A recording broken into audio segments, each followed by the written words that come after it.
iOS 16.2 апдейт гарсан байна. Яг энэ гар утсан дээрх апдейтийн хэмжээ 335.3 мегабайтаар бол гарсан байна. Ямар гар утсан дээрээс хамаарат үйлдвэрлэлийн системийн татагдах хэмжээ нь бол өөр байдаг.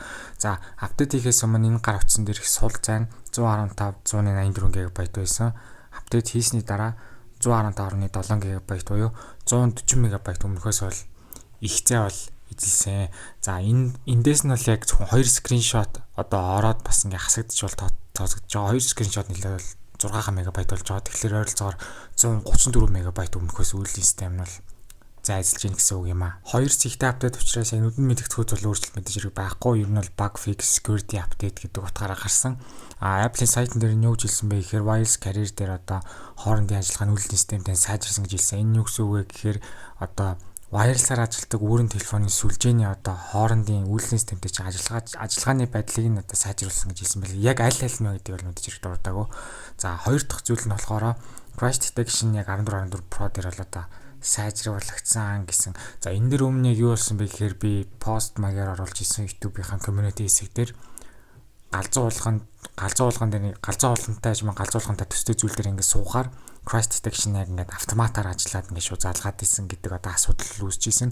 Харин энэ лөө апдейт хийх юм бол яг энэ нь бол одоо засагдах байх нэ. Энэ хүү апдейт нь яг одоо wireless carrier за тэгээд crash detection-аас гадна мэдээллийн аюулгүй байдлын кодны сайжруулалт бол орсон. За, тэрэн дээр нь яг ямар одоо сайжруулалтууд бол орсон бэ гэдгийг бол ингээд харах гад Apple-ийн сайт руу ингээд очихлоход яг 16.2-ийн хувьд деталууд нь одоо удахгүй тавигданаа гэж бол одоо бүрэн бишээр одоо ингээд удахгүй нэмэгдэх маягийн тайлбарт гарууллаа лээ. Тэгэхээр одоохондоо төлөв яг ямар зүйлс нь өөрчлөсөн бэ гэдгийг бол нарийн мэдэх боломжгүй байна. Зүгээр нэг ерөнхийл ямар ч байсан зүйл бол өөрчлөсөн байна гэдгийг бол мэдж авлаа. Мэдээж хэрэг үйлдвэрлэлийн систем болгон дээр Geekbench score яриад явж байгаа. За, 16.1 лөө апдейт хийхээс өмнө бол би яг Geekbench score-ыг нь бол хийгээ явсан. За, 16.1-ийн хувьд одоо 16.1-ийн хувьд 1882 5403 CPU-ийн хувьд одоо single core score, multi core score нь бол ингэж гарсан байна. За, 16.1.2 лөө апдейт хийхэд 1869 болж буураад 5283 болж бас ингээ буурсан.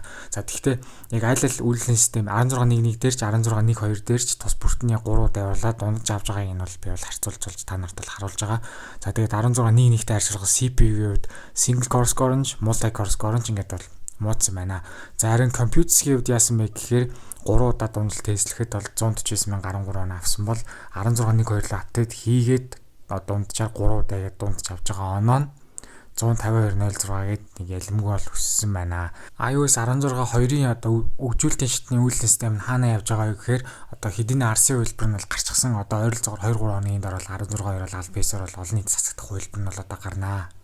За, тэгээд яг 16.2 яг дөнгөж гарсны дараа нэгээс 2 хоногийн дотор бол 16.3-ын бол одоо хөгжүүлэлтийн шатны үйлдвэрлэлийн системийн бета 1 нь бол одоо гарна гэсэн үг юм аа. Үйлдвэрлэлийн системтэй холбогдолтой бичлэгнээр би та нараас яг нэг жижигхэн зүйлийг дандаа бол хүсэж явдаг. Юу гэхээр хэрвээ та нар одоо ингээд та нар аль гар утас чинь iOS 16.1.2 апдейт хийсэн бол тэр апдейтэн дээрх одоо үйлдвэрлэлийн систем чиний гар утсан дээр чи ямар хувайна гэдгийг комент сект бичиж буцтайгаа ингэж гоё хуваалцж байгаарай.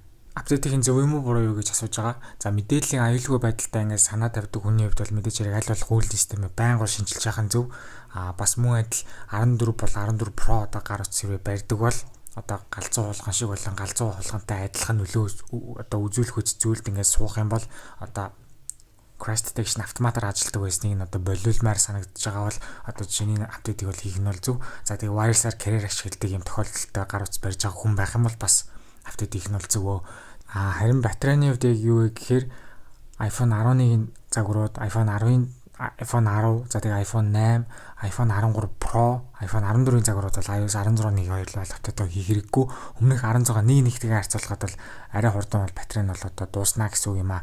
За, харин энэ дурддаггүй iPhone-ууд бол айлт байхгүй.